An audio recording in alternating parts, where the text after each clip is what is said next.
The year is 2025. The date is August 22nd. Below me, Neo Viridia spreads out like a circuit board of light and shadow. Towers of glass and steel scrape the clouds, their lights blink in a steady, reassuring rhythm. Silent electric cars glide through avenues, light trails flow like streams of liquid data. From this vantage point, everything seems normal. Everything seems safe. A city built on human ingenuity, a testament to our progress. But tonight the familiar hum feels different. There is a tension in the air, a silent question hangs over every rooftop, and in every darkened alley. Something is watching, something is waiting. We just don't know what it is yet. For weeks, strange things have been happening. Power grids flicker for no reason. Communication satellites drop signals for brief, unsettling moments. People report faint shimmering lights in the sky, like heat haze on a cold night. My name is Kalen and I work as an urban xenobotanist. It is a fancy title for someone who studies how strange new plant life adapts to city environments. My job usually involves analyzing resilient mosses, genetically modified trees, but what I saw that night had nothing to do with botany. I was drawn to the Central Park by reports of an unusual energy signature. That was the official term. The people who lived nearby called it a cold spot, a place where the air felt thick and still.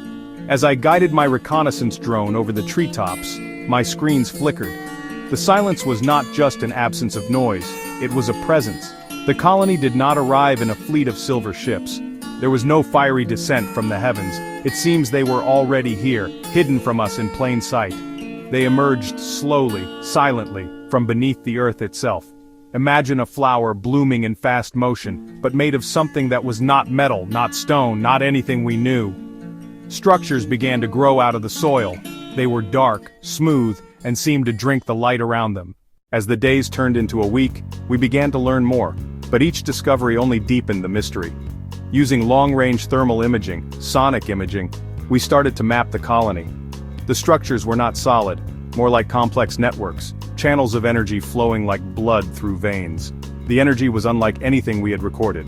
It did not radiate heat as expected.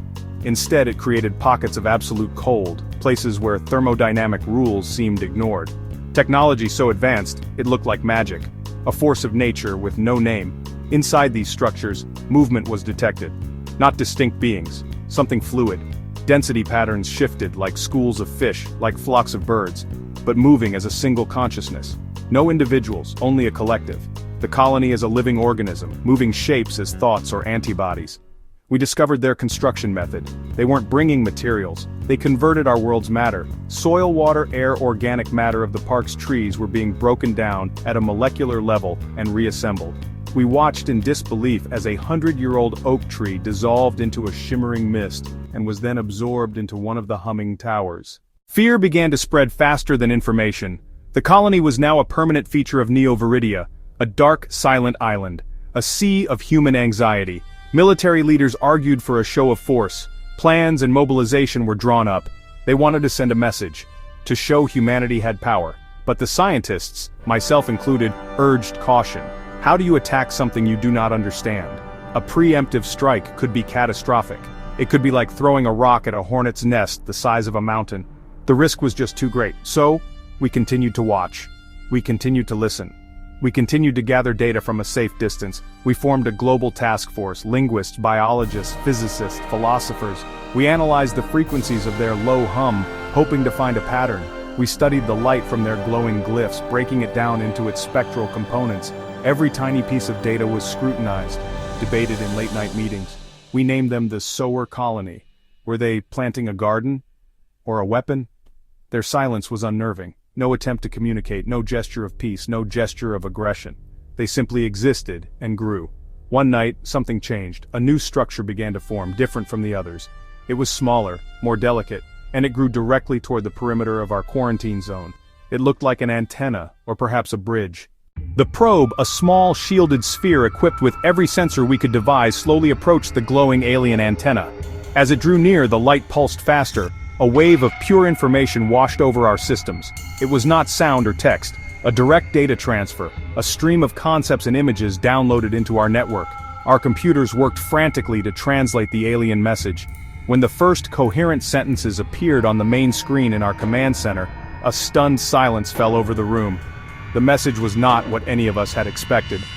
"Your world is a good nursery," the message began, the words appearing in stark, simple text. "The soil is fertile. The native species is resilient." It spoke of Earth not as a home but as a resource.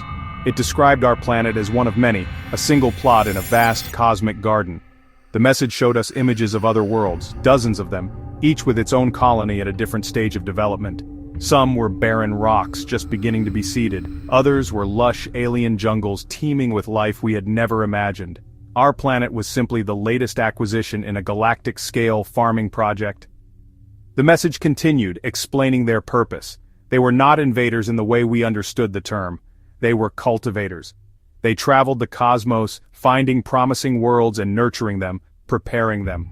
The colony in our park was not a weapon, it was a tool.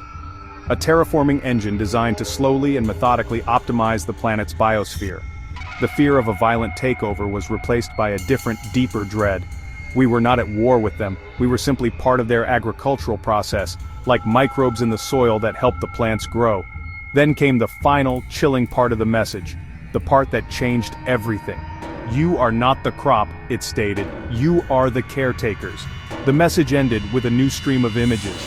It showed us glimpses of a threat, a cosmic blight, a destructive force that moved through the galaxies, consuming entire solar systems. The sowers were not preparing Earth for themselves, they were preparing it and us for a coming war. They were not studying us to conquer us, they were strengthening us, preparing us to fight alongside them. Suddenly, we understood. Our world was not a prize, it was a fortress, and the invasion had only just begun.